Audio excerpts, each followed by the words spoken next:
Yeah, so I'm here to talk to you about a virtual community of practice that I set up for some learning designers. This was a situation, it was 2021, midst of pandemic.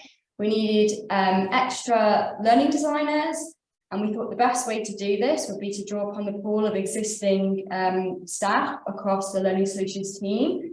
People who volunteered, and they need to be reskilled in order to do this.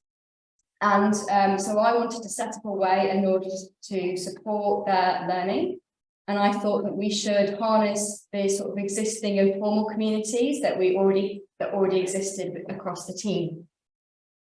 So the first thing I want to define is how I am using the phrase communities of practice, and I don't mean just informal groups of students, which is often how you see the term used, particularly in the online realm, discussion forums and the like. I'm going to draw upon Wenger, who has written extensively about communities of practice, and share this as one of his definitions, which is a group of people who share a concern, a passion for doing something they do, learn how to do it better as they interact regularly. So there's those three domains: sharing, learning, and regular interaction. So the type of community of practice I'm talking about is more like this, which is the apprentice and the master. My talk is about newcomers and old-timers. I would count myself as an old-timer, as I was one of the senior learning designers, and the junior learning designers, who were the staff that were reskilling. They're the junior learning designers were taken from the wider team. So the community of practice had these three strands to it. This is more sort of structured than informal. And there was a learning design wiki, which was in OneNote, and I'm going to share some screenshots of that. There was a community chat, which we did, which we used Teams for, and then there's mentoring, one-to-one mentoring. And there were 10 members in the community of practice. There was 3 senior learning designers and 7 junior learning designers.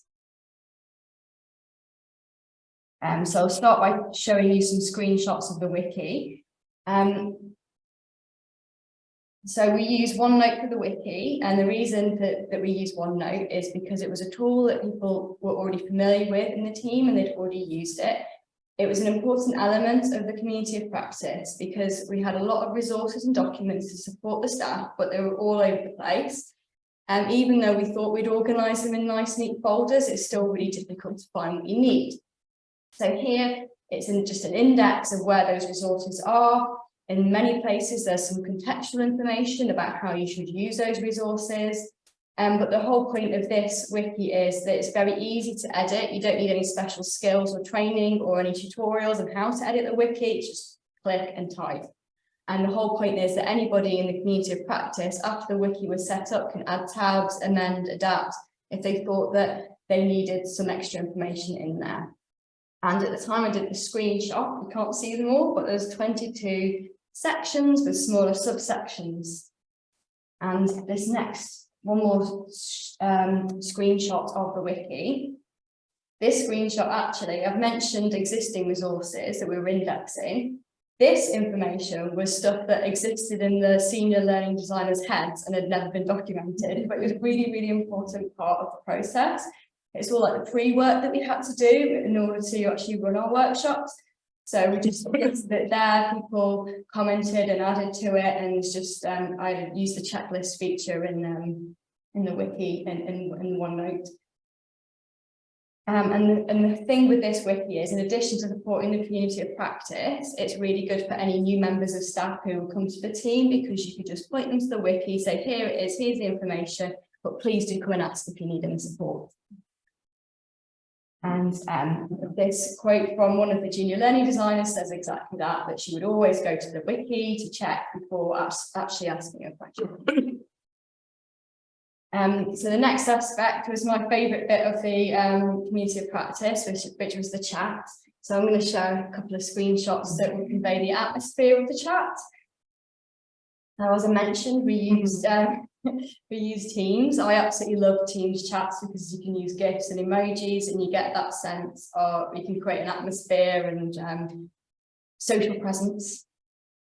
This is an example of just one of the types of conversations where someone's just asked just a very closed question.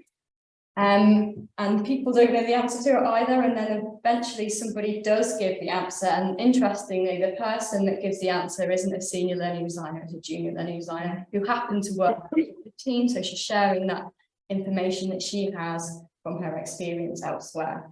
And you can't see it because it's blocking it, but the whole conversation happens in less than 10 minutes. So it's a really quick way of getting information out to people when they need it. This is the final screen grab I'm going to show the chat. I mean, I could share so many screen grabs in a huge chat. But this is an example of an open sort of question. This is something that I actually asked myself in blue at the top. And I just wanted people's feedback on a it was an activity that was about a sensitive topic. And I wanted my colleagues to input on how they would deal with that. And one of the junior learning designers actually gave said that she'd had something similar about sensitive issue, and she gave some wording that she included in the discussion forums, which I was really grateful for and was able to use and adapt it. And then again, you can't see it here because it's been cut off, but at the very end of the chat, I say, I'll add that to our templates. So it's that use of using the chat alongside these actual process documents and the wiki there, so that if you've ever used Teams chat, it's really hard to find what you want after you've had the conversation. So having this wiki alongside it really helps to remember where that information is when you need it later. And this is a quote from a junior learning designer saying she really liked the informal style. It helped to break down the workplace hierarchies, and it made people feel comfortable asking questions from senior members of staff. And one final quote from a learning designer about the chat, which is really important. There's often no one right way to do things. You know, in learning design, there's often lots of different thoughts and opinions. So it's good to hear these so you can work out what's best for your situation. And this is the final strand of the community practice, which was one-to-one mentoring. So each junior learning designer was allocated a senior learning designer. They would work alongside each other. Initially, the senior learning designer would come to meetings with them, check their work, and so on, and then sort of gradually pull away. There was regular meetings with the mentor, but really importantly, the junior member of staff knew that they had one person to go to if they needed that one-to-one support, and that was the third really important element of the community of practice. There's nothing on that slide. This is my concluding slide, which is just to say that I harnessed an already existing but undeveloped informal community, and it sort of helped us as hybrid workers to work together dynamically. And I think testament to success is, even though I've actually since left the University of London, it's still going strong 2 years later. So that's the end of it. I think it was. Didn't actually include a slide that said any questions. Again, if anybody's online and would like to contribute through chat, please do so. Questions? Comment. So I'm one of those senior learning designers who had all the process ahead and never actually thought about the consent writer. When Vicky joined us, so she's done all this brilliant job. That congratulations, and I appreciate it. And she left now, but we're still using it.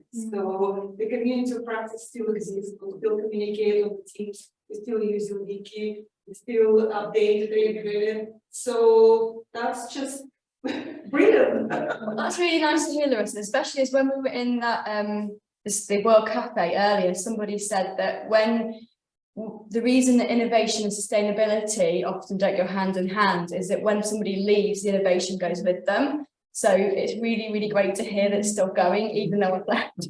Sustainable. Yes, yeah, which is what I intended it to be. But it isn't actually that great if you left. I do miss you guys too. For your institution. I miss you guys too. Can I just ask a question? Oh, no, go ahead, please. You go ahead. Thanks. So I wondered, because it seems like you set this community practice, or you developed this community practice that was existing for a particular reason, and it was to upskill the learning designers. I was just wondering then, do you think that the community of practice worked better because you had a focused goal in mind? Yeah. And that's the whole point of a community, of like a Venga type community of practice. There needs to be that domain that you're all learning about the same thing. It's not just, I mean, there's nothing wrong with informal communities, they're everywhere, but people often use the term community of practice just to mean those informal communities. And it really is about having that shared goal, in this case, sharing learning design practice and helping the junior learning designers to upskill. So yes. I think there's a text comment. Why do you think the approach has continued to thrive in the post-pandemic era? Because everyone's still working in a hybrid fashion, and because the resources are useful. Even if everyone was face-to-face, you would still need that wiki to go in and find that information, that index. I mean, one of the first things I said when I started the job is all these documents, I don't know where to find them. And just having just simply indexing in that way just makes it easier just to dip in and dip out and find what you need, and also edit it as you want. So the information is not static, it changes as you need it to change. And curated, edited. Yeah. Just one question before we move to the next speaker. You harnessed an original but existing community. Can you just tell us about that existing community that you harnessed?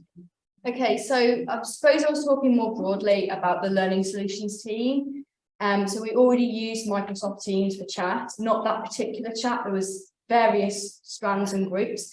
So I suppose what I'm referring to there is just literally the department, the people that we already work with side by side, and then the people that were sort of whittled up into this community of practice were just the ones interested in learning design. So we already kind of knew each other, some more than others. So that was the existing community. Which is sort of like, yeah, brilliant. So it evolved, which is what keeps it going. Right? Yes. Thank you very much. Thank you. Any other final comments? There's one. What would you guys be? Great comment, great question. I think what's important is to, I mean, I mentioned the 3 strands. I think I would do something similar, like make sure you've got a place, a repository, a very easy place to access any resources that you need. So you shouldn't just be chatting about it, you should be iterating, storing information that you need. So I think it's important to do that, and also having that one-to-one mentoring. People do need to feel that they can go to somebody if they really need it. So it's more, I think my point here is it's more than just a Teams chat. You know, Teams chat on its own isn't a community of practice. No. So when you start building this learning community, is there any strategies that you use to make sure that everyone is at the same goal so that people can? Yeah, I made it really clear at the beginning that's what we were doing. So I actually did a lot of work in the background setting up the wiki, and then I spoke to the senior learning designers and said, this is what I think we should do. I didn't entirely do it on my own, like I shared the wiki with my colleagues and said, do you want to add anything?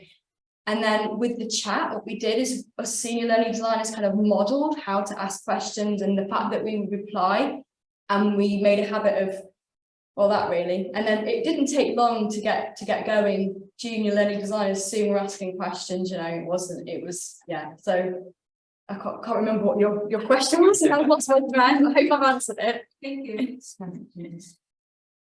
Okay. Thank you very much, Vicky. No, just the fun comment that the junior learning designers eventually became the senior learning designers. So although they're not institution, but obviously experience. True. So they're Two of them have moved on. One of them took my old job after I left, and then the other one moved to a different institution, senior learning design. So I think that again is tantamount. It's communities. Yes, and kind of created schools, developed. Well done. Thank you very much. Yeah.